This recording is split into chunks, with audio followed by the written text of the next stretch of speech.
de uma prepotência, de uma arrogância sem precedentes. Você imaginar que você coloca Deus em movimento. E que você sabe o que Deus tem que fazer. E que você vai dizer a Deus qual a melhor saída, qual a melhor alternativa para que o nome dele seja glorificado nas suas circunstâncias.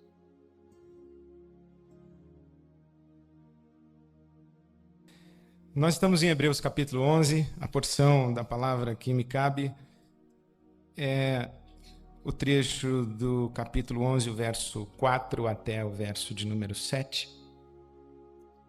E eu tomo a liberdade de ler a partir do verso 1. Hebreus capítulo 11, diz assim a palavra de Deus. Ora, a fé é a certeza daquilo que esperamos e a prova das coisas que não vemos. Pois foi por meio dela que os antigos receberam bom testemunho. Pela fé, entendemos que o universo foi formado pela palavra de Deus, de modo que aquilo que se vê não foi feito do que é visível. Pela fé, Abel ofereceu a Deus um sacrifício superior ao de Caim. Pela fé, ele foi reconhecido como justo, quando Deus aprovou as suas ofertas. Embora esteja morto, por meio da fé ainda fala. Pela fé, Enoque foi arrebatado, de modo que não experimentou a morte, e já não foi encontrado, porque Deus o havia arrebatado.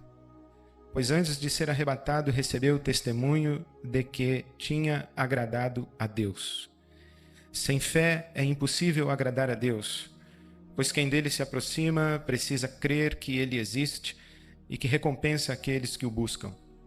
Pela fé, Noé, quando avisado a respeito de coisas que ainda não se viam, movido por santo temor, construiu uma arca para salvar sua família. Por meio da fé, ele condenou o mundo e tornou-se herdeiro da justiça que é segundo a fé. Vamos orar mais uma vez? Deus nosso Pai, pedimos-te pelo teu Espírito Santo, dá-nos a tua palavra ainda mais e guia-nos a toda a tua verdade, como o Senhor Jesus nos prometeu. Pedimos-te assim para a glória do teu nome. Em nome de Jesus, amém.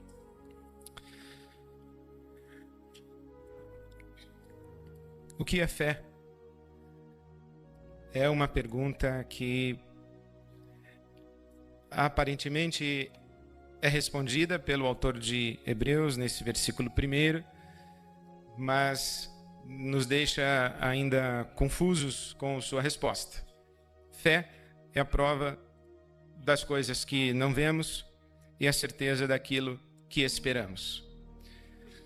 Esta linguagem da palavra de Deus nos coloca diante de um universo de possibilidades.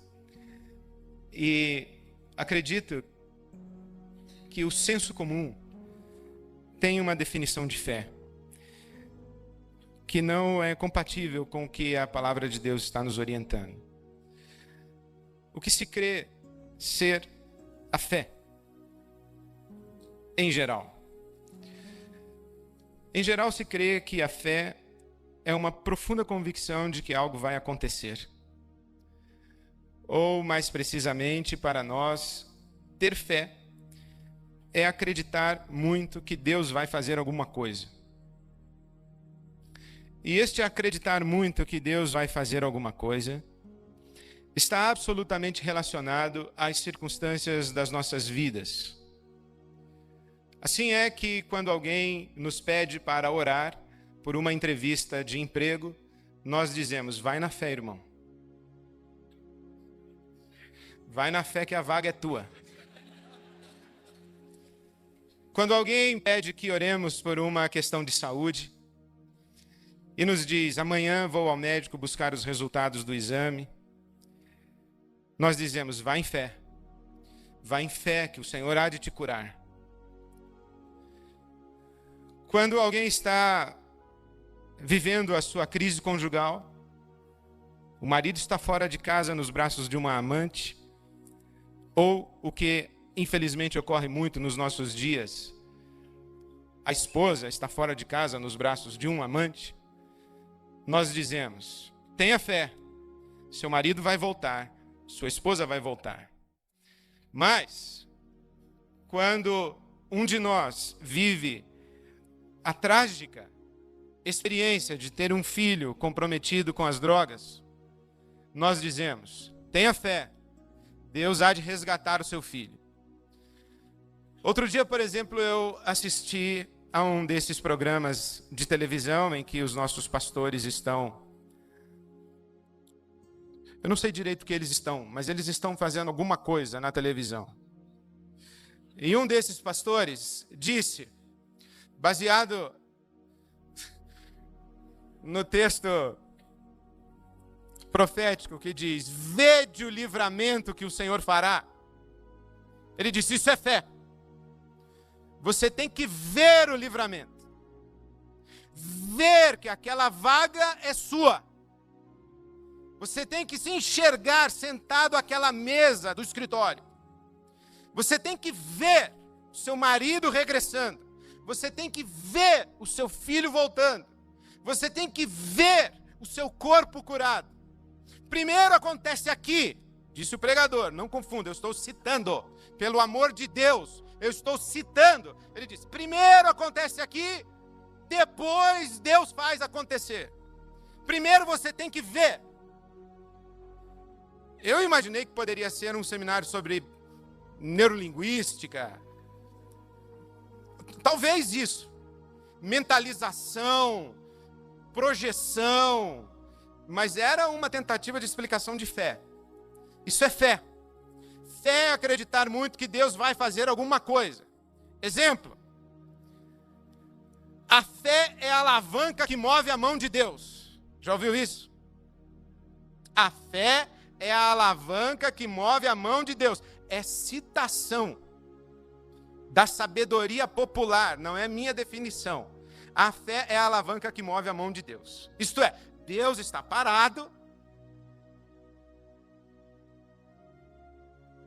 e então alguém usa a fé e o braço de Deus então começa a se mexer para buscar o marido, levar a cura, trazer o jovem.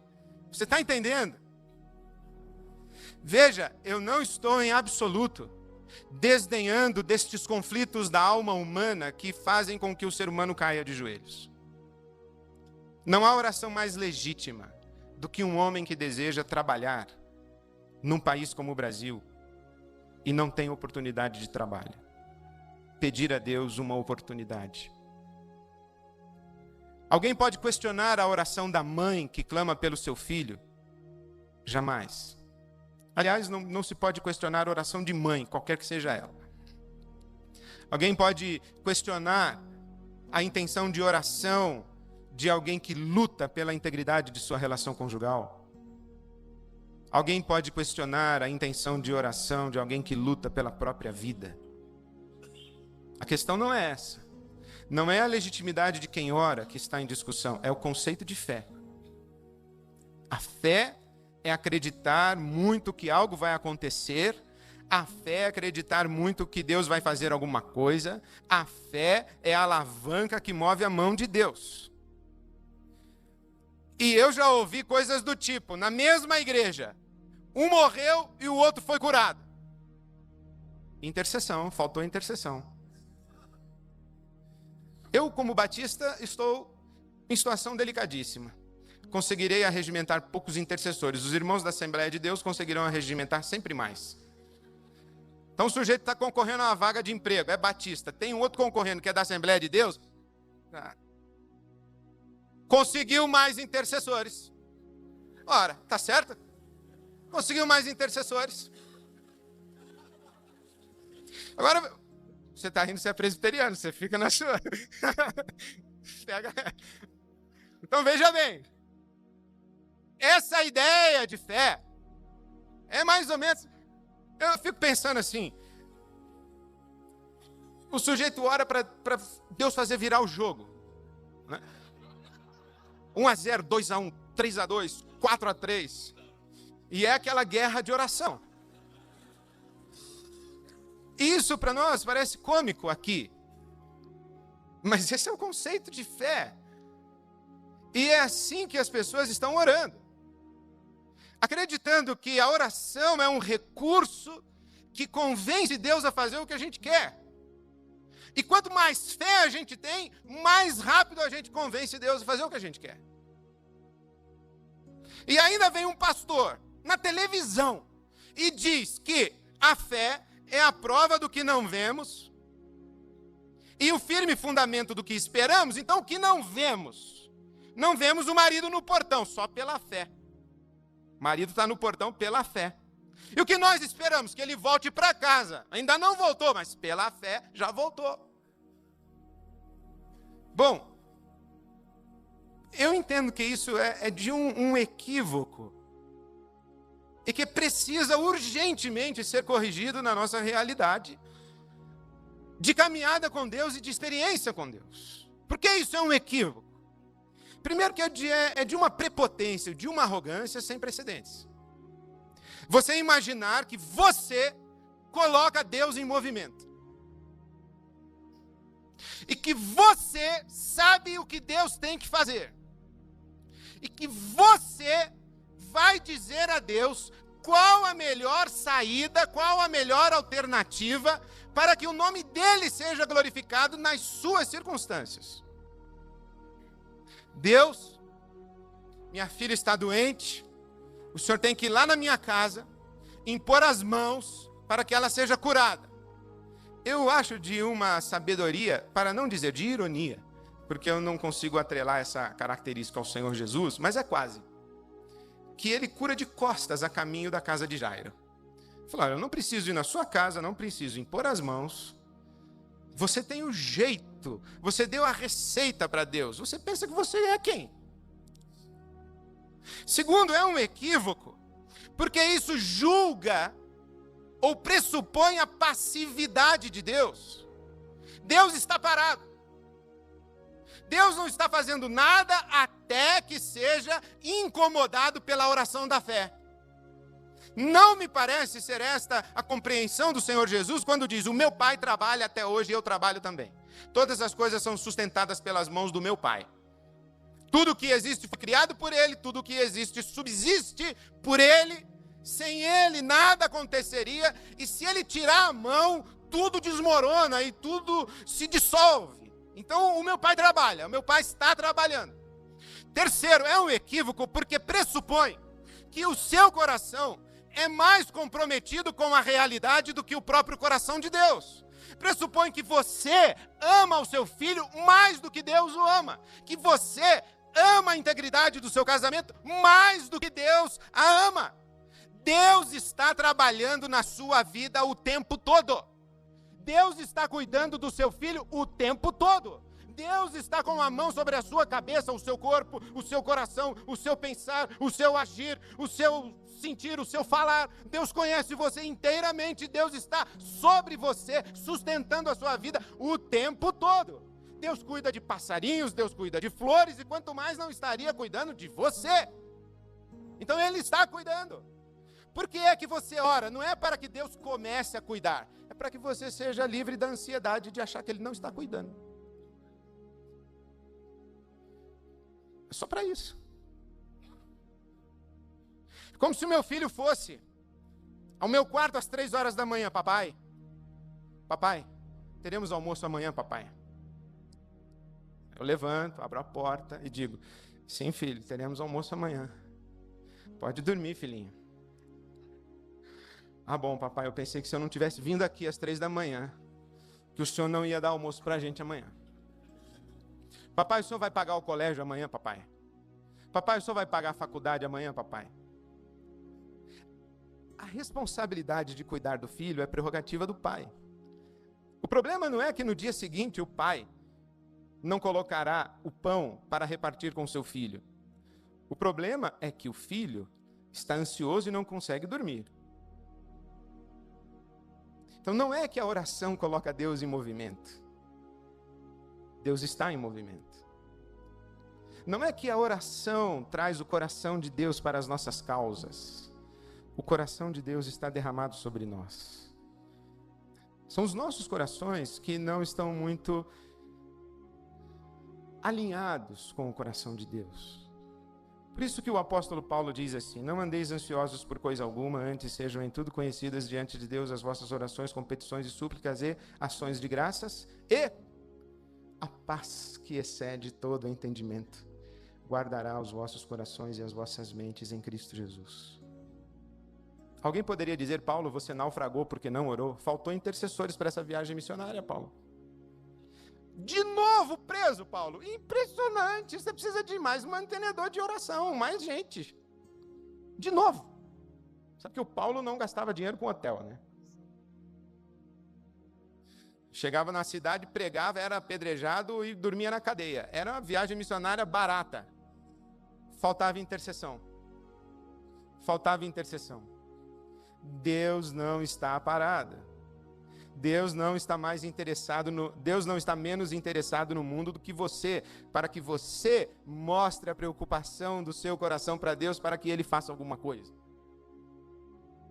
É um equívoco, não apenas porque é arrogante, porque pressupõe a passividade de Deus, porque julga que o seu coração e o meu coração são mais responsáveis do que o coração de Deus, mas é um equívoco também porque isso é um projeto egocêntrico. É instrumentalizar Deus para que Deus faça acontecer aquilo que eu gostaria que acontecesse. E Deus poderia se debruçar sobre você e falar: mas eu imaginava que ao andar comigo você estivesse preocupado em fazer acontecer as coisas que eu gostaria que acontecesse. E não que você estaria ajoelhado, me perturbando a madrugada inteira, para que eu faça as coisas que você quer que eu faça. Para que eu faça acontecer as coisas que você gostaria que acontecesse. Isso é um projeto egocêntrico que está na contramão da nossa própria caminhada com Jesus. Nisto conhecemos o amor de Deus, em que Ele nos amou primeiro, e esse amor nos constrange a vivermos não mais para nós mesmos, mas para Ele que por todos nós morreu e ressuscitou. Então não é mais a minha vontade. Não é mais o que eu gostaria que acontecesse. É a tua vontade. O problema é que a gente tem uma dificuldade danada com essa vontade de Deus. O sujeito que quer casar com a loirinha e diz assim: Senhor, seja feita a tua vontade, pronto, eu vou casar com a moreninha. Nós pensamos que Deus é um estraga-prazeres. Que o colocar seja feita a tua vontade é uma forma de dizer: pronto, já sei que não vai. Nós temos que pedir com fé, irmãos. Sem nada desse negócio de tua vontade. Tem que ser com fé. Para Deus fazer o que a gente quer. Tem que ver primeiro. Imagina. Isso é um equívoco. É um equívoco que a Bíblia Sagrada chama de feitiçaria. Isso é manipulação de poder espiritual. Isso é coisa de feiticeiro. Quem manipula poder espiritual é feiticeiro. Então isso é uma oração de feitiço. Eu vou fazer uma oração forte para você vai ver. Estava naquela igreja lá, você ficou desempregado quanto tempo? 8 meses? Vem para mim. Aqui a oração é forte. Aqui a gente fala e Deus obedece. Isso é mais ou menos dizer assim: aqui a gente sabe manipular poder espiritual, inclusive o divino. E nessa fala nós acabamos de transformar Deus num ídolo. Porque Deus não é um poder manipulável.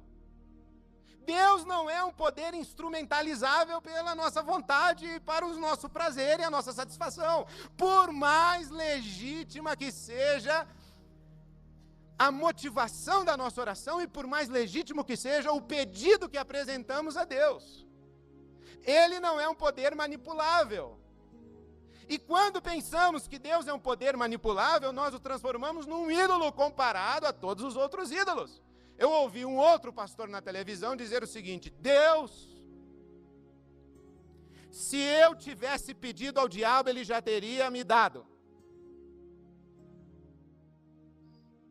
Isto é de uma blasfêmia e de uma insensibilidade, eu não sei como adjetivar isso, mas de comparar Deus ao outro e usar isso como um argumento para que Deus se mobilize, tentar instrumentalizar Deus e chamar isso de oração de fé, palavra de ousadia.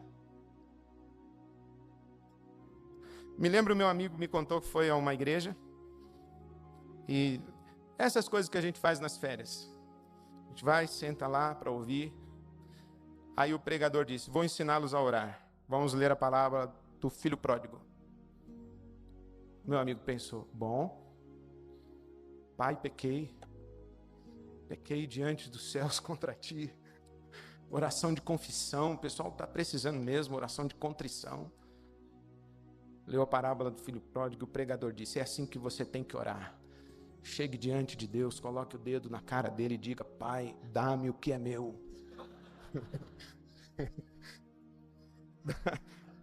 Pai, palavra de fé, com autoridade. Gente, onde que nós vamos parar? Onde nós vamos parar? Se nós continuarmos ensinando ao nosso povo que buscamos a Deus com fé para que as nossas circunstâncias sejam equacionadas, buscamos a Deus com fé para que Deus resolva os problemas da nossa vida, estamos dizendo que Deus é passivo, que Deus é um ídolo, que Deus é manipulável pela nossa oração e pela nossa fé. Eu fico a considerar quanto de fé precisa. A mãe ajoelhada orando pelo seu filho enfermo, Deus olhando, dizendo, não, subiu um pouco essa fé, está pouco. Não vou dar ainda não. Ora, paciência, irmãos. Aí nós lemos aqui Hebreus. As coisas que não vemos e as coisas que se esperam. Quais são essas coisas? O que foi que estes homens e estas mulheres de Hebreus 11 viram e esperaram? Eu não quero discorrer sobre isso, vou ficar com Abel, Enoque e Noé. Mas o que todos estes homens e mulheres viram e esperaram em comum? Tem algo em comum. O quê? Nada se relacionava ao seu projeto de vida particular. Tudo se relacionava ao reino de Deus, ao processo histórico da redenção e à glória do nome de nosso Deus. Não eram homens e mulheres ajoelhados em razão de seus conflitos pessoais, particulares e de suas circunstâncias de vida. Eram homens e mulheres ajoelhados em fé, rendidos a Deus. Esses três exemplos iniciais de Abel, Enoque e Noé me trouxeram um discernimento. No meu entendimento, Abel se relaciona à palavra entrega, oferta. Abel ofereceu algo a Deus. Ofereceu um sacrifício aceitável ao Senhor. Enoque, no meu discernimento, está relacionado à palavra conhecer, intimidade. Abel entrega, Enoque se dedica a conhecer, entregar, conhecer, e Noé, servir. E eu me pergunto se isso já na abertura do capítulo 11 não define a agenda da caminhada da fé. Entregar, conhecer e servir. Eu entrego a Deus a minha vida, os meus sonhos, os meus projetos de futuro. Eu entrego a Deus. Eu entrego a Deus e descanso. Descanso mergulhado em Deus para andar com Ele, conhecê-lo. Conhecendo a Deus, conhecer-me. Andar com Deus é um fim em si mesmo. E que extraordinário isso, que esse tal de Enoque não fez nada. Não fez nada. Nunca não fez nada. Fez o quê? Nada. Por que ele está aqui? Porque andar com Deus é um fim em si mesmo. Porque Deus não é meio para fins. Meios para fins são os ídolos. Deus é um fim em si mesmo. Então eu ando com Deus, até porque a vida eterna é esta, que te conheçam a ti como único Deus e a teu Filho a quem tu enviaste. Até porque a nossa grandeza de vida está em crescer na graça e no conhecimento de nosso Senhor Jesus Cristo. É conhecer a Deus e servi-lo. Faz uma arca. Faço. É isso que o Senhor quer? É isso que eu vou fazer. Servir os propósitos de Deus. Mas eu penso que é razoável que para servirmos aos propósitos de Deus, eles precisam ser segredados ao nosso coração. Para que os propósitos de Deus sejam segredados ao nosso coração, nós temos que abrir mão dos nossos próprios propósitos. E uma vez que temos essa experiência com o Senhor, nós não temos alternativa senão nos levantarmos e agirmos à luz daquilo que o Senhor semeou nos nossos corações. Eu não sei quantos, de fato, acreditamos que a vontade do Senhor é boa, perfeita e agradável. E que sempre será melhor do que a minha vontade. Quantos de nós realmente discernimos que andar com Jesus é morrer para si mesmo? Quantos de nós discernirmos que, de joelhos, pela fé, nós dizemos: Senhor, eu estou aqui para te entregar e te ofertar o meu filho, o meu casamento, a minha vida profissional, o meu ministério, a minha voz, a minha mente, a minha saúde. Eu, de minha parte, não gostaria de perder nada disso. Mas é uma grande tolice acreditar que tudo isso está em nossas mãos. É esta rendição a Deus que diz assim: eu sei, estou entregando. Eu venho como Abel te ofertar. O que você quer? Nada, Senhor. Só o privilégio de andar contigo e responder à tua graça. Porque nada que me deres será mais do que andar contigo e te conhecer. Aliás, todas as outras coisas eu considero como esterco, comparada à excelência do conhecimento do Senhor. E lá ficamos. E aí então, o Senhor se derrama sobre nós, e nós vencemos, ou o Senhor derrota em nossas vidas o maior de todos os nossos adversários, que não é nem o mundo, nem o diabo. É a carne. É esse espírito egocêntrico. Porque essa é a essência da nossa conversão. Deixarmos de viver para nós mesmos e vivermos para aquele que por nós morreu e ressuscitou. Assim o Senhor Jesus nos ensinou a orar: seja feita a tua vontade na terra como no céu. Não apenas nos ensinou a orar, mas assim viveu: a minha comida e a minha bebida é fazer a vontade daquele que me enviou. E foi assim que no momento da sua maior agonia, o Senhor Jesus orou: se possível, passa de mim esse cálice, todavia seja feita não a minha vontade, mas a tua vontade. Por quê? Porque cremos que a vontade do Senhor é sempre boa, perfeita e agradável. Eu fico impressionado com essa história de John Haggai, que eu não conhecia esses detalhes. Mas não é um homem orando pelas suas circunstâncias.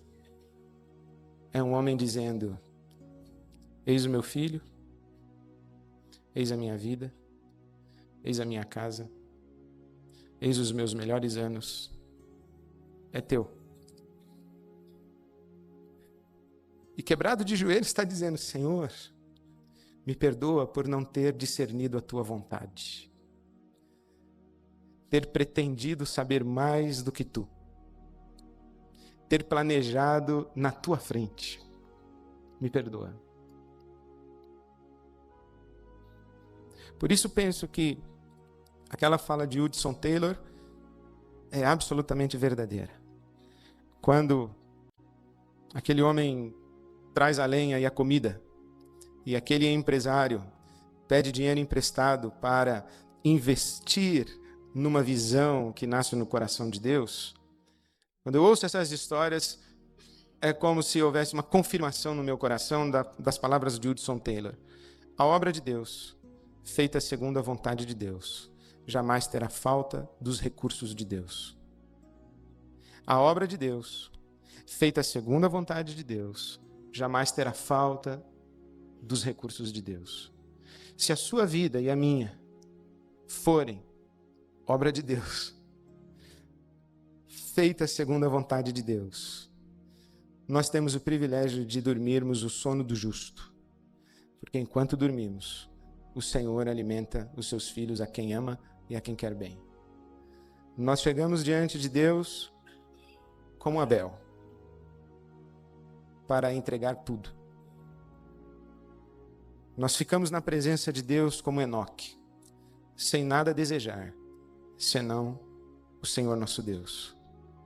E somos despedidos da presença de Deus, com o privilégio de servir, como Noé, nos seus dias, pela fé. Por isso é que sem fé é impossível agradar a Deus.